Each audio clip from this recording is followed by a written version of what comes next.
Tahu nggak sih bahwa orang sukses dan orang gagal itu ternyata ada polanya loh. Coba kita lihat, kira-kira kamu termasuk yang mana?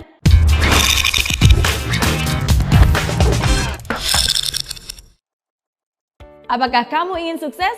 Pastilah, siapa juga yang gak pengen sukses? Sukses dalam karir, sukses dalam pendidikan, sukses dalam hubungan, sukses dalam bisnis, sukses dalam segala hal. Walaupun definisi sukses setiap orang pasti berbeda-beda. Namun tahu gak sih bahwa orang sukses dan orang gagal itu ternyata ada polanya loh. Coba kita lihat, kira-kira kamu termasuk yang mana? Yang pertama, orang sukses selalu mencari bagian dari jawaban. Dia itu bagian dari solusi masalah. Pikirannya kreatif, pikirannya unik dan selalu cari cara, selalu cari jalan. Sedangkan orang gagal jangankan mencari solusi masalah, justru biasanya dialah yang menjadi bagian dari penyebab masalah. Bikin problem, bikin runyam, bikin keributan.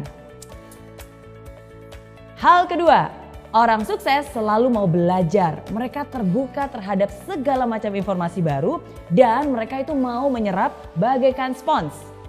Orang gagal biasanya mereka merasa sudah pintar. Ya, merasa sok pintar, nggak butuh informasi. Ya udah tahu, itu tuh yang biasanya selalu keluar dari mulut mereka. Gak heran kan kebanyakan orang macam ini justru berpikiran sempit karena segala informasi bukannya terserap malah terpental sama mereka. Hal ketiga, orang sukses selalu melihat atau menemukan peluang di setiap masalah. Mau seburuk apapun pasti ada hal baik yang bisa diambil. Bahkan di kondisi jelek pun tetap aja ada hal positif yang bisa ditemukan. Nah, orang gagal biasanya hanya melihat masalah di setiap peluang. Bahkan hal yang sudah baik-baik aja nih bisa dicari-cari terus kesalahannya. Bisa dikorek-korek terus negatifnya. Hal keempat, orang sukses membuat komitmen dan dia akan berusaha semaksimal mungkin untuk menghidupi komitmennya. Dan omongannya bisa dipercaya. Sedangkan orang gagal hanya akan membuat janji-janji palsu, pengharapan palsu yang mereka tidak akan pernah menepatinya. Hal kelima, orang sukses selalu proaktif mencari peluang untuk melakukan sesuatu yang bermanfaat. Kalau dikasih tanggung jawab lebih dan pekerjaan yang lebih besar, pasti dia akan senang dan melakukannya dengan sepenuh hati. Sedangkan orang gagal hanya akan melempar tanggung jawab atau menghindar dari pekerjaan yang besar. Jangan deh, ntar kerjaan nambah. Aduh, jangan deh, ntar waktu lemburnya nambah, ntar stresnya yang nambah. Itu komentar orang-orang gagal. Hal keenam, orang sukses suka membantu orang lain. Dia nggak takut kompetisi.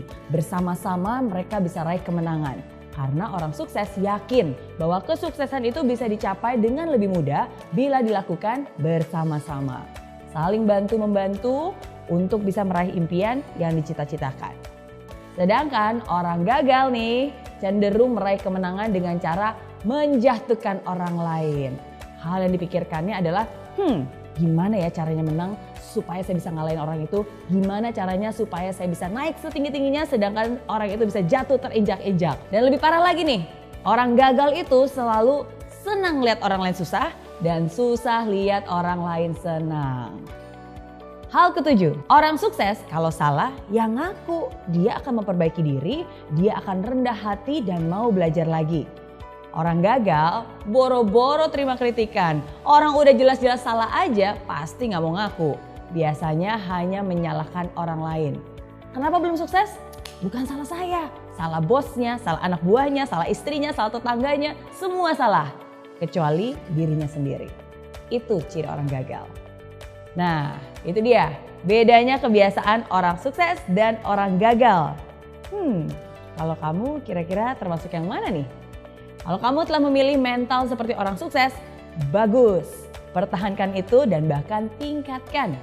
Tapi kalau kamu lebih banyak memiliki mental seperti orang gagal, tunggu dulu. Jangan berkecil hati dulu. Nggak ada kata terlambat kok. Justru sekarang ini adalah kesempatan untuk kamu bisa berusaha mengubah kebiasaan-kebiasaan lama yang tidak baik menjadi kebiasaan baru yang lebih membangun. Nggak ada kata terlambat asalkan kamu punya niat. Oke?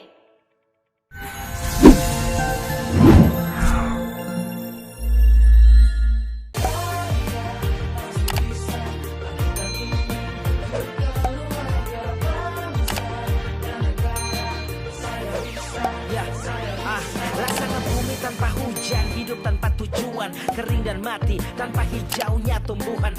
Demikian kalau mimpi tak kunjung terjadi.